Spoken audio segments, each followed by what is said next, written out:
In America and Europe, popular sympathy for a Jewish state had been growing, and when David Ben-Gurion proclaimed the State of Israel on May 14, 1948, he knew that he had the backing of many governments, including the Soviet Union. But Israel's claim to sovereignty was immediately challenged by the surrounding Arab states, Egypt, Lebanon, Syria, Iraq, and Saudi Arabia, and within 24 hours the ongoing border skirmishes became a full-scale war. The battle was hard-fought in some areas, such as Lod, but the Arab armies were no match for the Israelis. The Jewish militia, the Haganah, quickly defeated the various Arab forces that stood in their way as thousands of terrified Palestinians fled their villages or were forcibly removed by the advancing Israelis. It's at this time then that you really get what we could call a civil war, and between Palestinians and the Zionists, who had much better organization, not quite as much manpower then, but by the spring they were much better off. And one of the myths of this whole period is that you had a little Israel, small Zionists against the Palestinians, and then later on in the war, when the Arab states invaded, that it was David versus Goliath. They were facing overwhelming odds, and this is simply not true, because even then Israel, from May of 48 on, had more troops than the Arab states, who had very small armies. See what I mean? So, but that's one of those things that many people believe. One of the other arguments that has come down, which has now been refuted by Benny Morris in the second edition of his book on the birth of the Palestinian refugee problem, was that the Arab states called for the Palestinians to flee in the spring of 48. There's no evidence of that.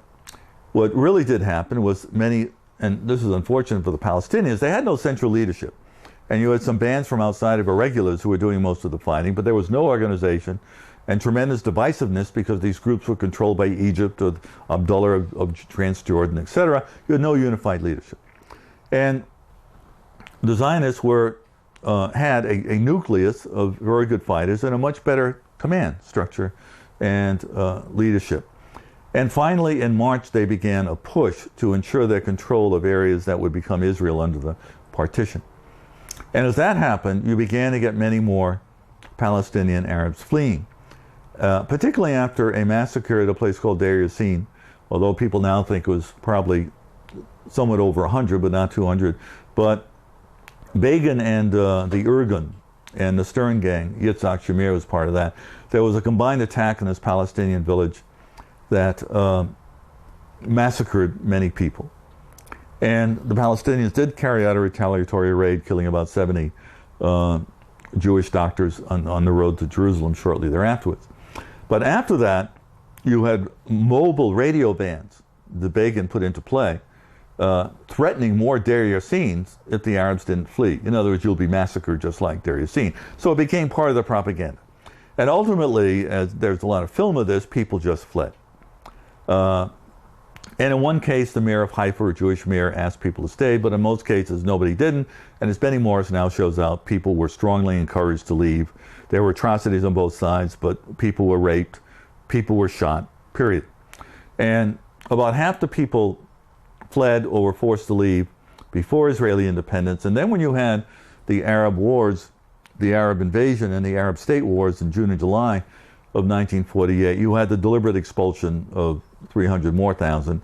Rabin was involved in this, and Lida and Ramla. And this is where you get a major influx of people going to what we call the West Bank. And you therefore have the armistice that's set up in 1949 that sets up lines, but an armistice means the state of war still exists. You see what I mean? So technically nothing has been settled. So you have two conflicting narratives, shall we say, as to how to interpret this. And these narratives and the conflicts in them come down to the present day, because most people, including people in the West and in Europe and the United States, if you study Middle East history, you study Middle East history.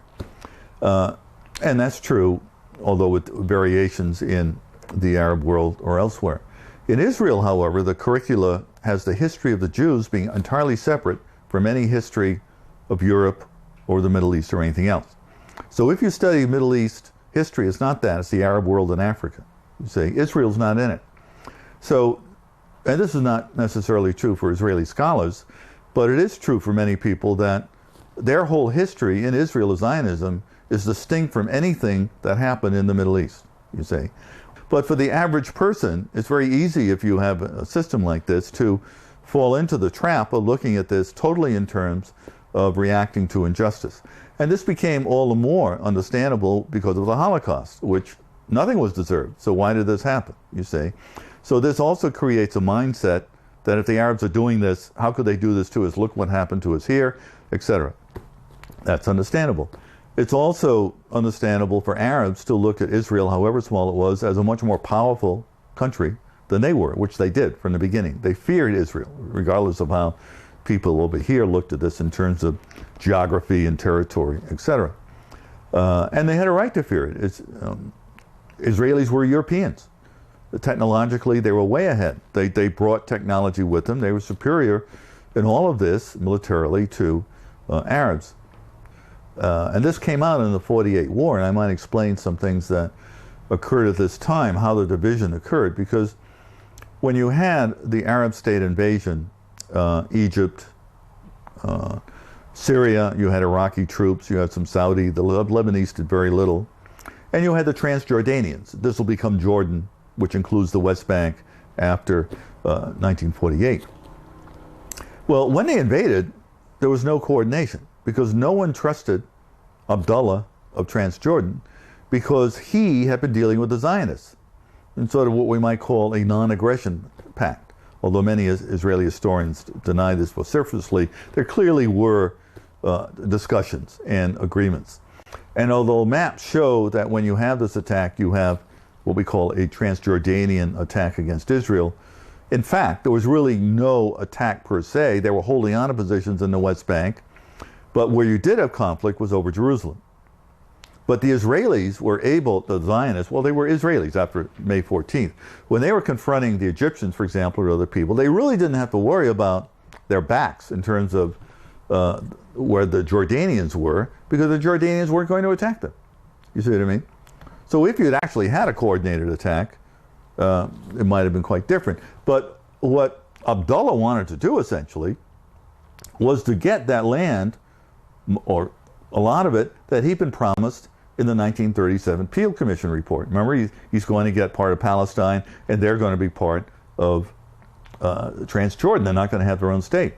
And there had been a tacit alliance between the Zionists and the Transjordanian leadership all along to deny the Palestinians a state. They divided up among themselves. And this was always the case. As a matter of fact, Jordanian history until the 1990s was pretty much that way, to deny Palestinians any opportunity or recognition as a people with a right to a state. So in the fighting that occurs then, the Israelis are able to hold back the Egyptians and ultimately to be successful.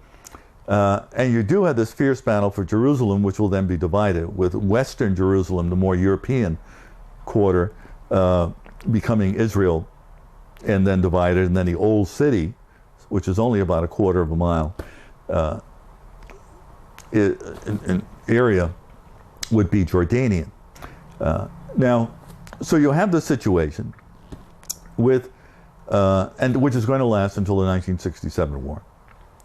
And from Israel's point of view, it has become secure, but on the other hand, there is great insecurity, because many of the Palestinians who have been dispossessed are in the West Bank, and the West Bank could be from here to the house next door in terms of where you are, and you're looking at people who are now farming your land, Jews, etc. First of all, the major tensions for a lot of this period in the early 50s were on the Jordanian Israeli border. And while you did have some attacks aiming to try and kill Israelis, the vast majority were pilfering, stealing, etc. And they were by Palestinians coming in, or sometimes they're trying to sneak in to come back into Israel and try to blend in with Israeli Arabs. On one occasion, one of my favorite stories, some sheep were stolen, a ram and a few ewes, from Israel into the West Bank. And Moshe Dayan and Ben Gurion's acolytes, other acolytes, wanted to have a military attack, a retaliation, but Moshe Sharett, who was then the prime minister, refused. He said, why are we going to kill people for sheep? And ultimately, with UN intervention, the sheep were returned. They said that the ram was a little bit the worse for wear. Obviously, he'd been breeding some Palestinian sheep over on the West Bank, but it was done without any retaliation. But the basic attitude of Ben Gurion, Dayan, Shimon Peres, very hardline at that time, was to retaliate and to prove how strong you were. And Dayan has admitted openly now that sometimes when they claimed they were reacting to, like, Palestinian assaults or intervention, quite often they were doing training missions where they would provoke the action in order to then get training and fighting the Jordanian army. So the Jordanians didn't institute this, the Israelis did.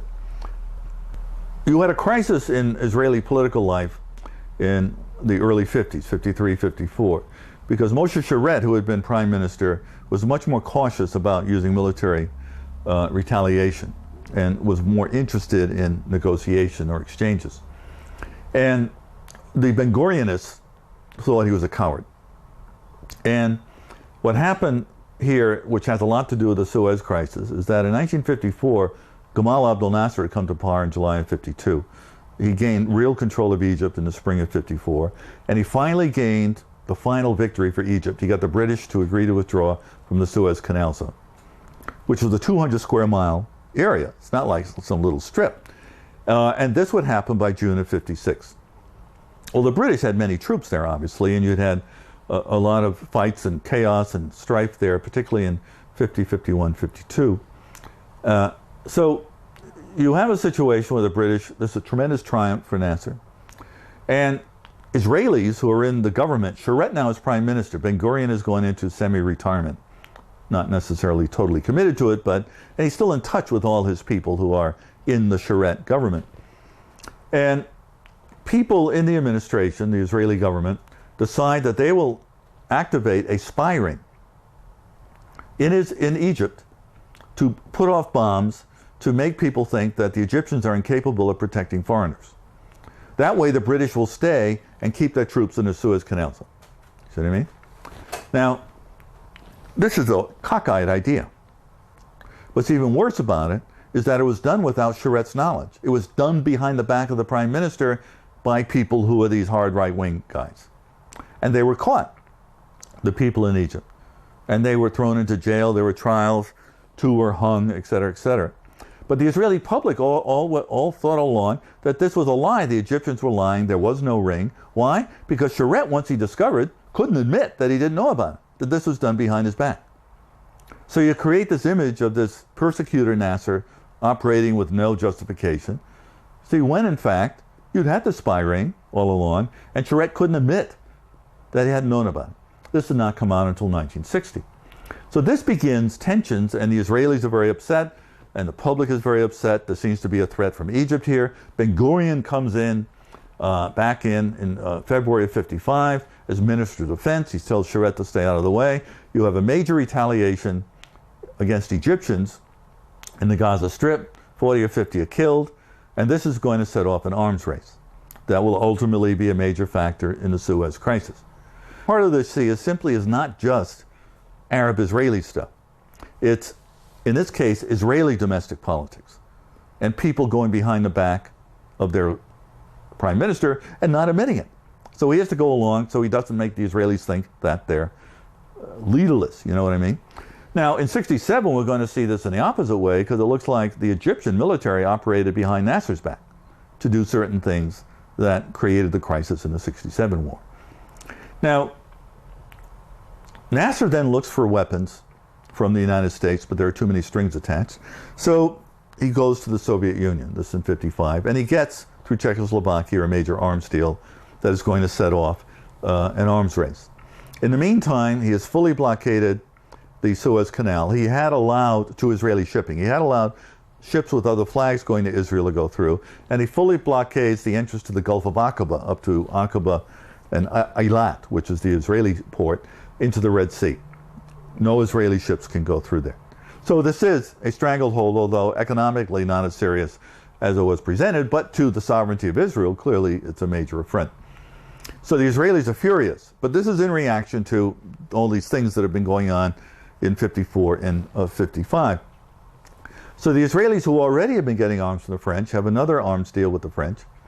And you're building up tensions where Dayan and Ben Gurion, they can't get the cabinet to agree, want to invade Egypt and take over this area, Sharm el-Sheikh, which is now a resort area. You had a horrible terrorist bombing there over a year ago, which controls the entrance to the Straits of Tiran and the Gulf of Aqaba. So other factors come in. We were going, and the British were going to fund an Aswan Dam in Egypt, the building of it. Nasser plays footsie with the Russians to see if they can get a better deal. The British are getting very angry at Nasser because he's, to use the slang, he's an uppity Egyptian. He's a wag. You know, he's not acting with proper respect to the British, and he seems to be interfering in Jordanian politics, which infuriate the British. There are a number of issues causing the Americans and the British to become angry at Nasser. And for John Foster Dulles at the time, one of the major things was that he then recognizes Communist China in May of '56. Because we always fought in the UN at the time, your young listeners here will not know what I'm talking about, to keep Communist China out of the UN as a major victory. Now, Israel recognized Communist China in 1950. See, that didn't matter. When Egypt did it, it was a big deal. So we, in a humiliating way, rejected the Aswan Dam deal in July of '56 and told Nasser's ambassador to go to the Russians. This was in Washington. Nasser, 2 weeks later, on an Egyptian holiday, announces the nationalization of the Suez Canal. You know what I mean? Which technically was going to go over to Egypt in 1968. This is 1956. This causes an immense crisis in which the United States objects to military intervention, which the British and French want. They want to have simply the UN get involved and negotiate. Nasser promises compensation to the company shareholders, the Suez Canal Company, etc. Behind the scenes, the Israelis and the French are using this as a pretext to prepare an attack on Nasser, saying he's a danger to civilization. Nasser now becomes the Hitler, just as Saddam did in 1990. And you have to take him out because he's a threat to world peace. The French are involved with the Israelis. They've been arming the Israelis all along. They're very close. They were those who were encouraging the Israeli nuclear developments at the time. But also the French, you see, were holding on to Algeria. They had just lost in Vietnam in '54. They were going to have to withdraw.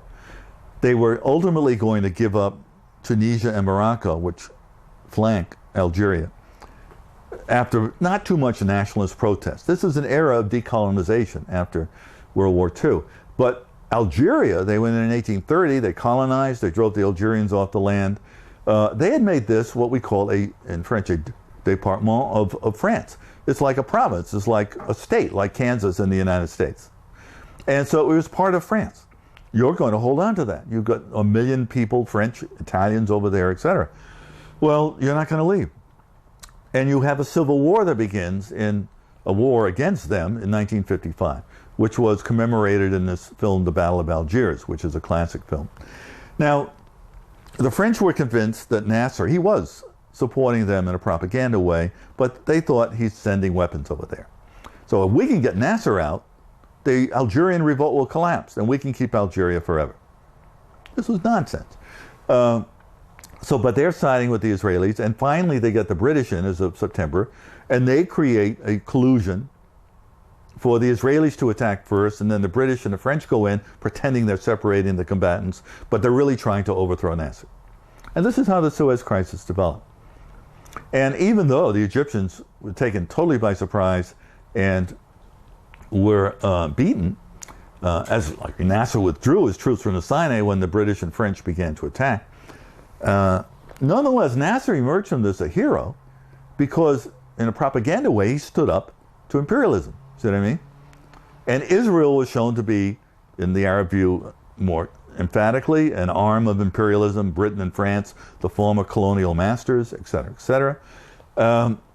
Israel gained a great deal out of it because it was able to get the UN to agree that the Sinai would be neutralized and Sharm el-Sheikh, there would not be any blockade. And the Israelis also were able to insist, it was very significant in the UN in March of '57, that if Egypt ever again blockaded Sharm el-Sheikh and stopped shipping, this would be what we call a casus belli, mainly in international law, a legitimate cause for war. And Nasser will do this in May of 67. Now, what's the United States, the British and the French were humiliated. And the Algerian revolt is going to go on. Anthony Eden, who was prime minister, had lied to the House of Commons. His career is over. He has to resign. British imperial power is essentially shattered, certainly in the Mediterranean, and its legacy. But the United States then jumps in. Even though we had opposed this, we then act not with respect to our former position criticizing the attack, we act with respect to Cold War ideas, because the British and the French had allies, in Syria, Lebanon, and Iraq, even though they were out of there. Jordan, they've been humiliated. We have to step in. We create an Eisenhower Doctrine in January 57 against anyone supporting communism, seems to intervene in affairs. And you have various attempted coups in Syria, which have been written about by a CIA agent called Wilbur Eveland, Ropes of Sand. He says this is, on one of them, he says this is one of the most unprofessional CIA operations I ever saw. He writes about driving from Beirut up to Damascus with a suitcase full of money to give the guys to try and overthrow the Syrian government. We did a lot of this at that time. We'd been involved in overthrowing Mossadegh in Iran in 1953 and putting the Shah in after he'd had to flee. The same Shah who gets ousted in 1979 in the Islamic Revolution. This was our attitude. We were doing it in Central America, Guatemala, elsewhere. And we did it in the 80s under Reagan. You get rid of people you don't like and they're socialists. Doesn't matter if the people support them. We want our own people in here. It's an anti-communist thing. What matters to stabilize after this, even though for a couple of years Egypt and the United States have very difficult relations, they seem to improve.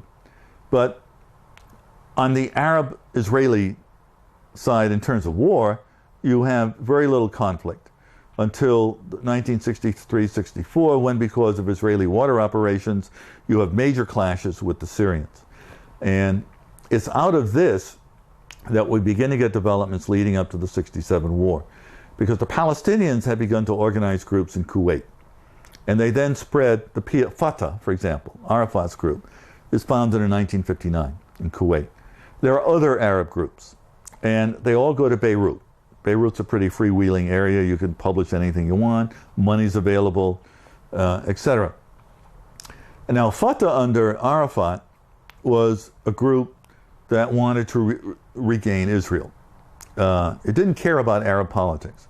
But a lot of these other Arab groups were Arab nationalist groups. The Pan-Arabism was immense at the time. Nasser and the Syrian and Iraqi rulers were at odds over this in terms of who was really the main Arab leader. And a lot of these Palestinian groups were also Pan-Arab groups, which meant that they wanted to have revolutions in the Arab world before you overthrew Israel. See what I mean? So you gain your socialist, Arab nationalist objectives. Arafat and those people could care less about that.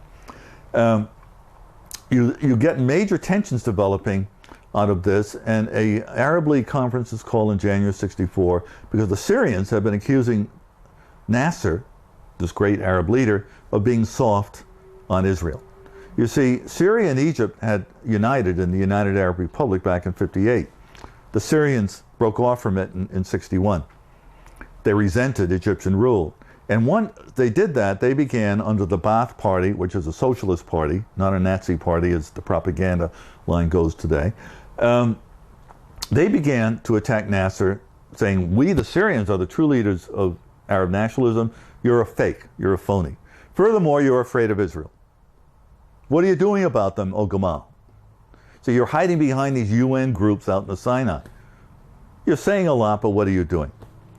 And in order to respond to this, particularly in terms of the Syrian-Israeli exchanges over the water developments in 63, this Arab League conference that Nasser calls creates the PLO, the Palestine Liberation Organization, which is not intended to do anything except being sort of a rubber stamp for Nasser. Although it does get a little bit out of hand in terms of recruiting. King Hussein throws it out of Jordan, for example. But Fatah and Arafat and these guys are not members of the PLO at that time. They don't really join until 69, after the 67 war. And the Syrians, seeing that the PLO is controlled by Nasser, start to use Arafat and Fatah for raids into Israel.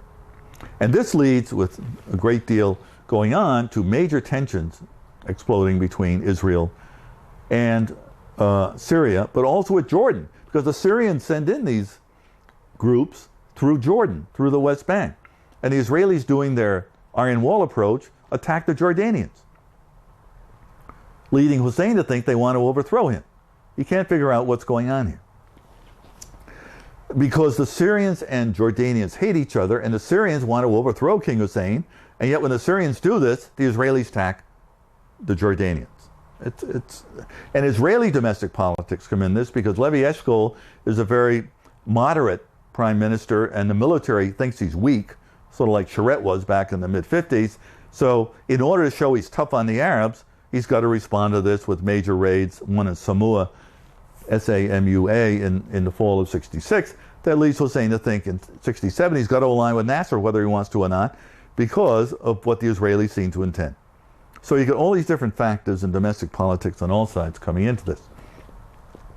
Well, this really heats up because Nasser protests that he is strong against Israel and the Palestinians, but you really get the major threat in the spring of 67 when things heat up with between Israel and Syria. And the Egyptians are told, and I'll go into a little detail here, the Egyptians are told that the Israelis have threatened, and they have weapons, and they've got an army on the Syrian frontier. They're going to attack. There was no mobilization. Although Rabin and some other people had threatened on Independence Day celebrations in May of 67 to attack the Syrians if they continued this. But nothing had been mobilized. In any case, Nasser either believed this or chose to believe it, which I think, in order to make a show of force, to go into the Sinai in order to show how tough he was against the Israelis. You know what I mean?